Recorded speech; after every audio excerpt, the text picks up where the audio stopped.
So today we're going to talk about how AI, artificial intelligence, also in the hadith of the Prophet ﷺ, also known as jassasa, how artificial intelligence is targeting Muslims, and how Muslims have been targeted, and how the think tanks in the West have been targeting Muslims, and what their think tanks have been talking about in terms of targeting Muslims. And so we're going to talk about this process today. It's very, very, very important to know this, because Surah Al-Kahf is the surah that deals with Dajjal, and it is the surah that deals with the postmodern world that we live in today. And it is in this surah, as you will see, that I will come back to this verse. I'm going to show you actually this verse right now. The very first event, the very first, usually we say the word story, but it's actually an event. It's not just, it's this event that is an archetype event. It's an event that will occur again. The same type of event will occur again, where, like the Ashabul Kahf, people will be targeted, and their only way to survive will be to move out of the city. And so and so Allah subhanahu wa ta'ala says about them in the last part of this ayah, where Allah subhanahu wa ta'ala says in ayah number, I think in ayah, let's see, ayah number 19, okay, Allah subhanahu wa ta'ala ends when they wake up from their sleep. كَذَلِكَ بَعَثْنَاهُمْ لِيَتَسَاءَلُوا بَيْنَهُم. That's how we woke them up, so they'll ask each other. قَالَ قَائِلٌ مِّنْهُمْ كَمْ لَبِثْتُمْ. So one of the people said amongst them, how much did you sleep? How much did we sleep? قَالُوا لَبِثْنَا يَوْمًا أَوْ بَعْدَ يَوْمٍ. We slept a day or a part of a day. قَالُوا رَبُّكُمْ أَعْلَمُ بِمَا لَبِثْتُمْ. Allah knows how much you slept. فَابْعَثُوا أَحَدَكُمْ بِوَرَقِكُمْ هَذِهِ إِلَى الْمَدِينَةِ. Go with money. Now, what's interesting here, this is not the subject, but it's interesting. The word used for money, those of you who know the Arabic language will be able to appreciate it and talk about this in the comment section, how this is so interesting. فَابْعَثُوا أَحَدَكُمْ بِوَرَقِكُمْ. Send one of you with waraq. Waraq is money, but waraq is paper. Waraq is paper. So the time where paper money will come, meaning the time where paper money has come again. So the Surah Al-Kahf uses the word waraqikum. Go with your paper, but the word waraq means money. بِوَرَقِكُمْ هَذِهِ إِلَى الْمَدِينَةِ. Go to the city. But city is where they're ready to tyrannize you, suppress you, look for you, have surveillance on you, have information on you, where they can recognize you. So then they say, Fanzur, Fanzur, be careful, look. Fanzur, unzur means to look, to observe. أَفَلَا يَنْظُرُونَ إِلَى الْإِبِلِ كَيْفَ خُلِقَتْ. Do you not see how we created the camel? Unzur, look, observe. Unzur, أَيُّهَا أَزْكَى تَعَامًا. Number one, أَيُّهَا أَزْكَى, which is the most pure food. Now, the word azka is usually used in the Arabic language for smelling something. I'm not going to go into the details of this, but because you can't find pure food anymore. So it says, look, they're even though they slept 300 years, they're worried about, okay, make sure our food is halal, it's pure. Because we will be living in a time where food will no longer be pure. In fact, it won't even be, I wish I had one of these things, but I don't. I wanted to actually show you what is food compared to what is not food, but that's for another time, inshallah. If I have an apple here, you'll say it's food. But if I have, let's say, a Doritos package, right? A package of Doritos, and you read all the 20 ingredients that are there, if you asked a person 100 years ago, is this food? He wouldn't recognize this as food. Is this really food? Like, at what point is food food? It's a very important question. I remember there was a professor at Yale who had a class on, food science. And this was, I think, the first or second class. Anyway, أيها ta'aman, where is this pure food? Make sure you get pure food. But the topic for today, فَيَأْتِكُمْ بِرِزْقٍ مِّنْهُ, and then you bring rizq from there, bring your pot. فَلْيَتَلَطَّفْ, today's topic. So be careful. Be careful. Because they're out to get you. They're out to do surveillance on you. And they're going to recognize you with your markers, as they're calling it in the think tanks. This might be something new for you guys. Markers are, you got your kufi on, that's a marker. You got your beard, that's another marker. You're maybe wearing a thobe, that's another marker. And if artificial intelligence is looking at you, well, the points are scoring up, That's the person to look at, to really watch out for that person. And فَلْيَتَلَطَّفْ فَانْظُرْ أَيُّهَا أَزْكَى تَعَامًا. So first thing, look at what is pure food. Make sure you're eating pure food, because this food is mind-altering to subdue the people and the masses. That's another topic. Fluoride in our water it's made to make us dumber. أيها أزكى طعاما فليأتكم برزق منه فليتلطف. Be careful. You see this? And be cautious. وَلَا يُشْعِرَنَّ بِكُمْ أَحَدًا. Let not one of them find out who you are.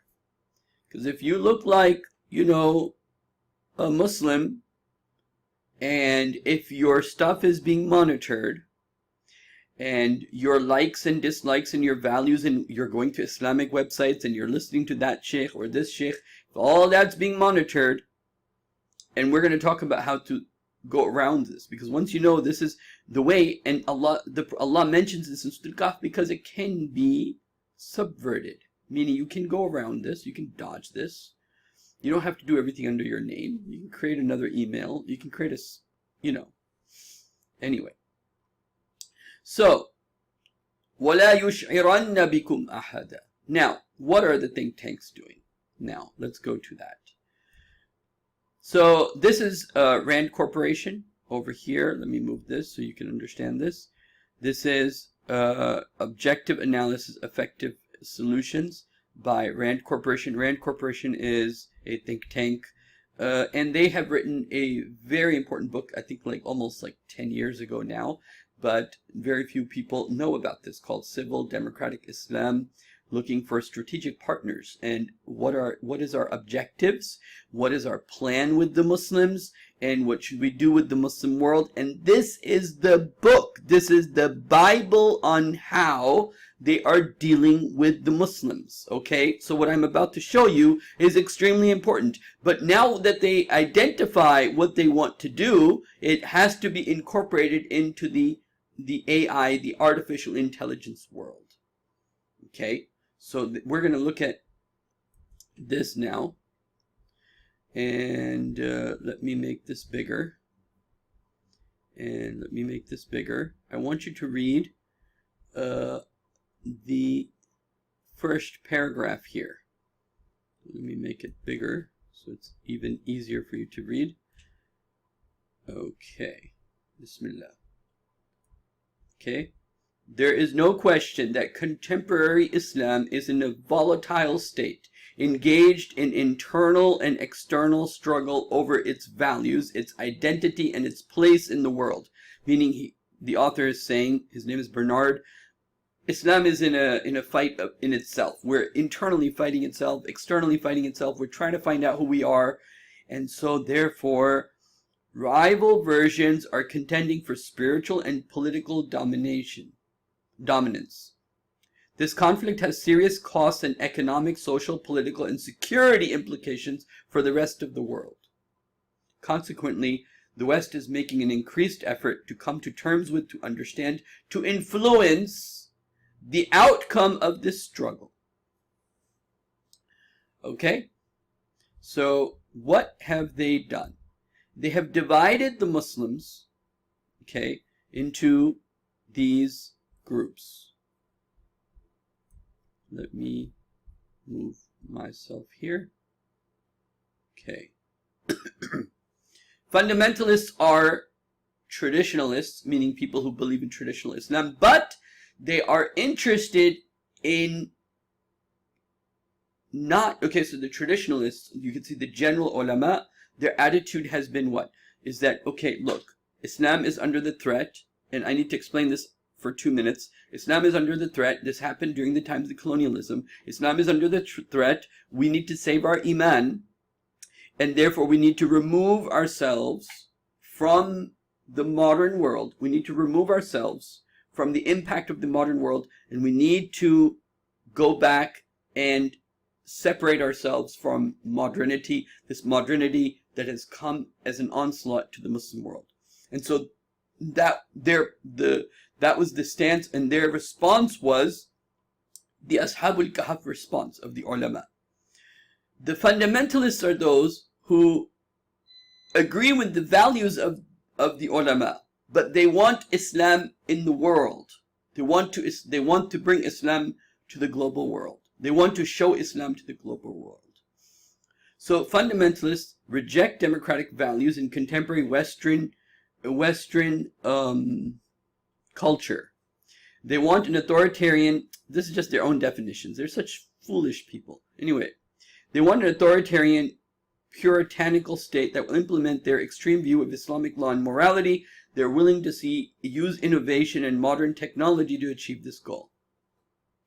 These are the Muslims who are like the traditionalists, but they want Islam to be in society. They want the economic, social, political system be according to Islam.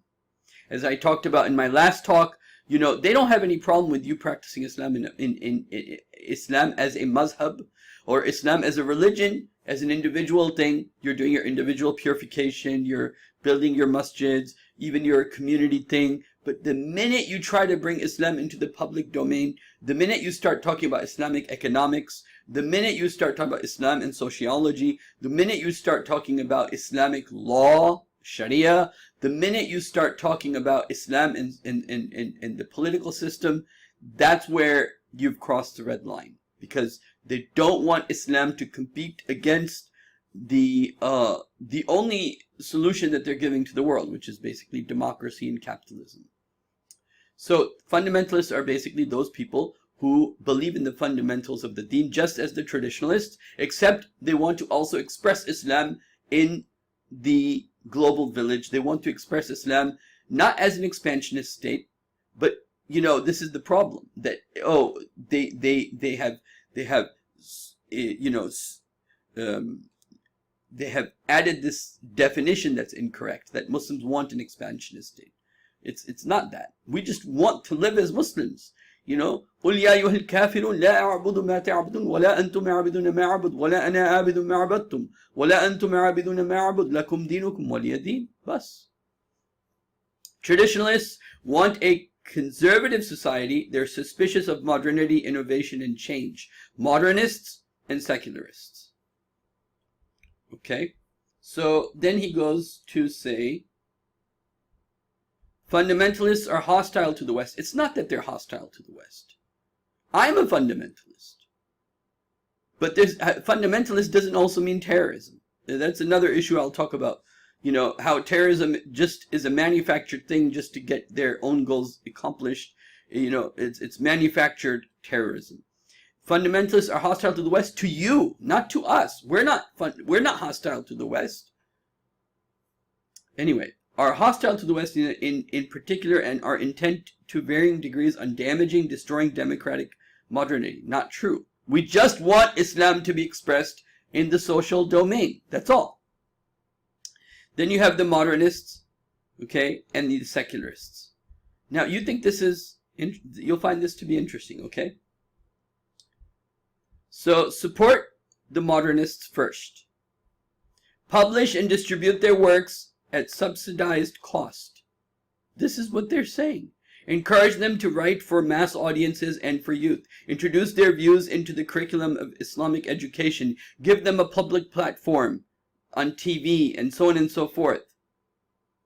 Make your opinions and judgments on fundamental questions of religious interpretation available to mass audience in comparison with those of the fundamentalists and traditionalists. who have websites, publishing houses, schools, institutions, and many other vehicles for disseminating their views. Position secularism and modernism as a counterculture. Support the modernists first. Then what? You can get this yourself and read the whole paper. Support the traditionalists against the fundamentalists. Get the ulama group, which they have done very well in Saudi Arabia. You know, they put Sayyid Qutb and his group, Sheikh Safar Hawali and Sheikh Suleiman Auda, and just the ulama fighting against the other, according to this agenda. Support the traditionalists against the fundamentalists.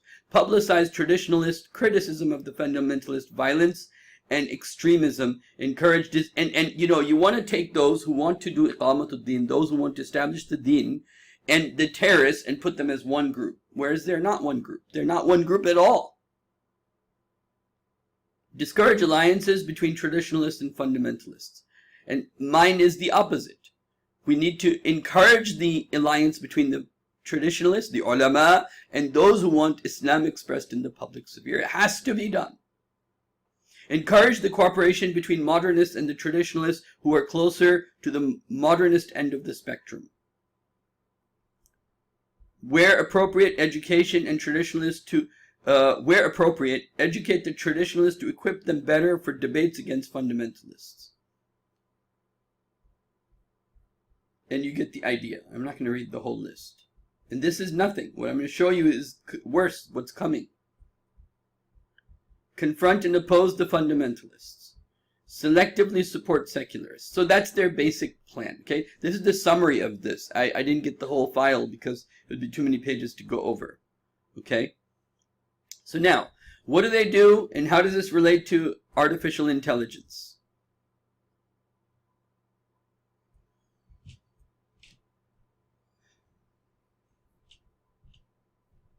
So let's see what we got here.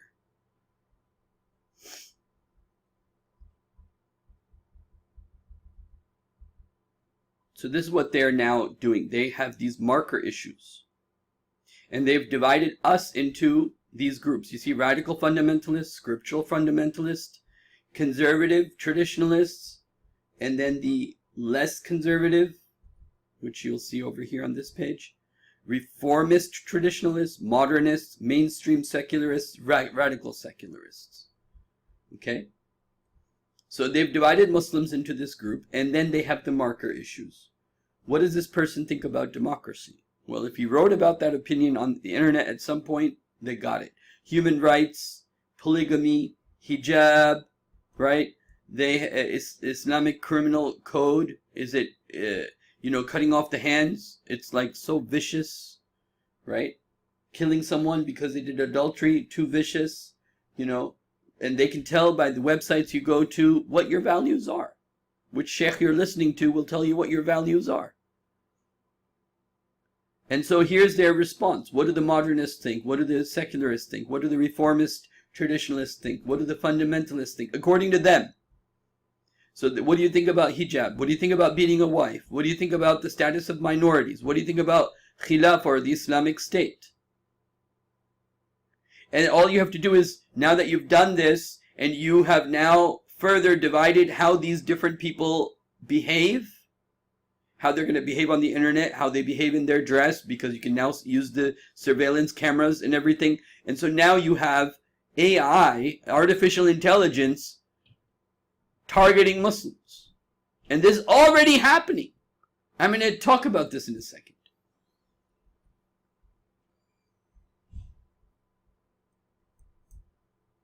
So, let me just move this again.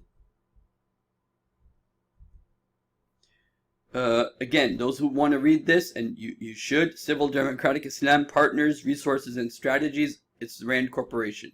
We're going to look at another think tank today in a little bit, after I talk about a few more things. Now listen to this. If you only knew the level of detail that's being recorded about your daily activities in life and movement about your city, your country, the world. If you could understand the level of control that is being created through AI to manage us, the human resources of this world, you just might change the way you think about technology today and your interactions with it and with AI. There is a system in China that is already active in watching the citizens there, waiting to be brought online as the official active control grid to monitor their every move, activity, action, and thought process. The futuristic movie starring Tom Cruise, The Minority Report, depicted such a scenario where the citizenry are subject to arrest based on their very thoughts by an elite law enforcement squad known only as the Pre-Crime Unit. In the movie, they used 3 gifted humans called precogs, with special powers to see into the future and predict crimes beforehand. In the real world, that gifted entity is better known as AI. AI's predictions of what you just might do next is fast becoming our reality, and no one even seems to notice or understand that it is happening right in front of our eyes. So how will they predict what's happening next? What you will do next? They have that much information. They know what you look like, what you dress, what it means, what you like, what you're thinking, what websites you're going to. They can predict what you're going to do next. And so what's the only way to save yourself? Your only way to save yourself is to get off the grid, is to go outside the city, and to only go into the city when you have to. And when you have to, even then you have to be careful. وَلَا يُشْعِرَنَّ بِكُمْ أَحَدًا. Eyes. Oh, they see it in advertising, but they think that its only purpose, that's its only purpose, is just for advertising. But no one in the captured populace seems to understand its true purpose. And that purpose is to completely control all of humanity. Saudi Arabia just granted citizenship to a robot named Sophia. Now on the surface it sounds benign, but what lies beneath is what you need to really be focusing upon. Underneath that facade that is Sophia lurks the real threat, and that threat is artificial intelligence, or as Max Egan has suggested, autonomous intelligence. That intelligence is a computer program that is not exactly cognizant in the manner that it would possess a soul and therefore the capacity for compassion, but rather a self-aware software program who only relies on pure logic to make its decisions. A logic that lacks the ability to consider the human condition of compassion for one another and therefore is only capable of making cold and calculated decisions based solely on logic alone. So you guys get the point, right? فَلْيَتَلَطَّفْ. You have to be in a situation where you're outside the city, and when you go, فَابْعَثُوا أَحَدَكُمْ بِوَرَقِكُمْ هَذِهِ إِلَى الْمَدِينَةِ. When you go to the city with paper money, you better be careful. You gotta get ready to go outside, because a new world is coming where Muslims who want Islam, who want to live Islam, who want to express Islam, who want self-determination for Islam, who want an Islamic civilization, they're going to be targeted. And the way they're going to be targeted, it's pretty clear in the hadith also, by the way. This whole terrorism nonsense is going to continue till the end. And so it is very, very important that Muslims need to start thinking about how they are going to be outside the city. And they only go inside the city, and very carefully go inside the city when they only really have to. U.S. setting up facial recognition at every major airport without proper vetting. This just started, by the way. Just started under Trump. And Trump has recently done more things regarding Israel, which is making the whole Aqsa thing even more scary. I don't want to show more videos because time has already gone up, but I have to make a few more points. Big data, mixed with the ever-increasing power of artificial intelligence, means all of our actions are being recorded and stored like never before. This information is being mined to identify social media trends for targeted advertising, but it's also being used to predict riots, election outcomes, disease epidemics, and that's not to mention the vast networks of surveillance cameras that could be used to track crowds and individuals in real time. This is Embers, a computer forecasting system that sifts through the data that you post on social media. You guys get the point. Please do like, comment, subscribe, share. Let's get smarter together. Let's get smarter together. We Muslims need to share and we need to share and do what one of the sociologists called webbing. We need to connect with each other and make each other smarter and to start taking action. And usually you'll notice that I do one video that has either to do with Islamic eschatology, signs of the end of times, the political situation of the Muslims, or talking about one of the aspects of the world today that really hurts Islam. And then one of my other videos would be about Islam in general, to increase our iman, because you need both. You need to be aware of what's happening in the world, but then you also need to increase your iman so that you then have the ability to take the actions that we need to take. Doubt is one of the new spiritual problems. Is doubt. We doubt. And for many reasons, which I'm not going to go into right now.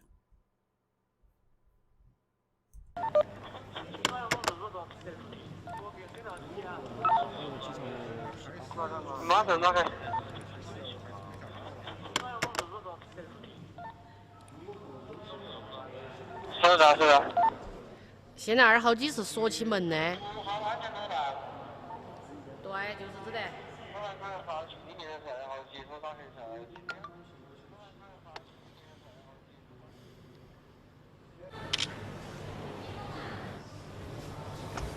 Well, let's see how long it takes you to find me. Thank you very much. Let's go.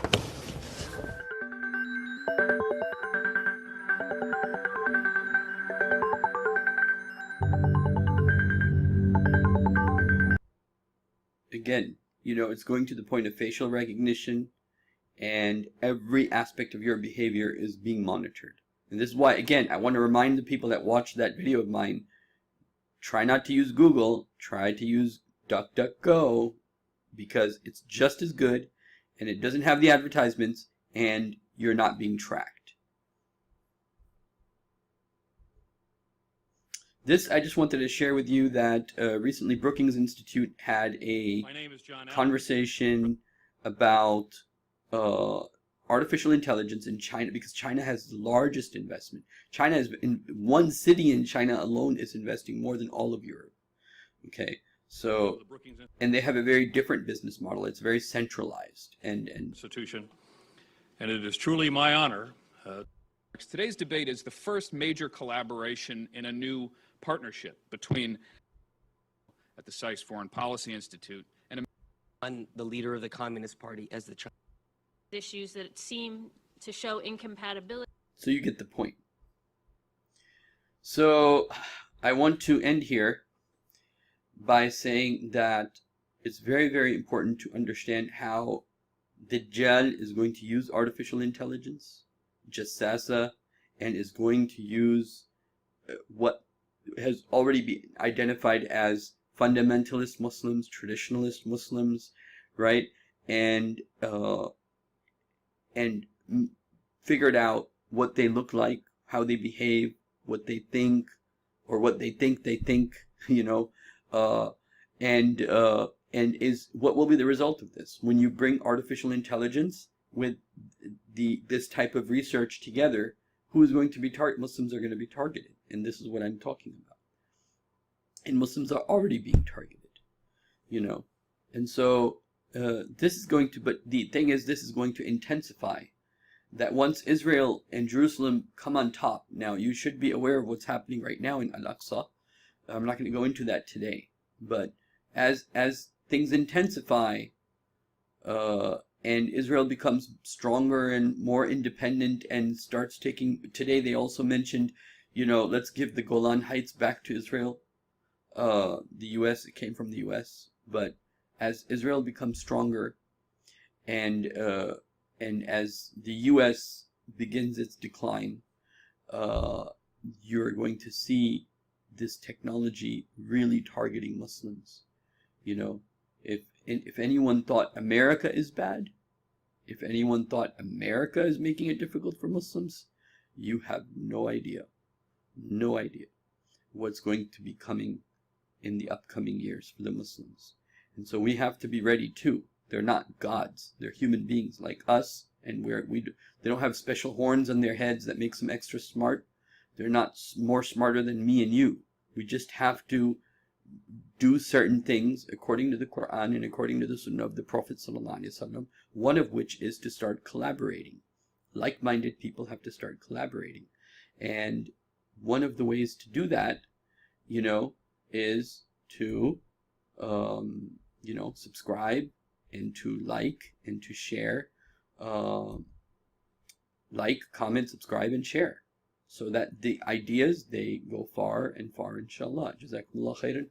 Assalamu alaikum wa rahmatullahi wa barakatuh. May Allah subhanahu wa ta'ala protect all of us all the time. Ameen. Allahumma ameen.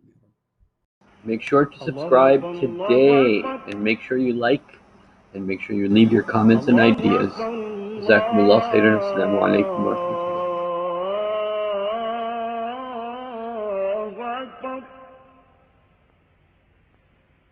أشهد أن لا إله إلا الله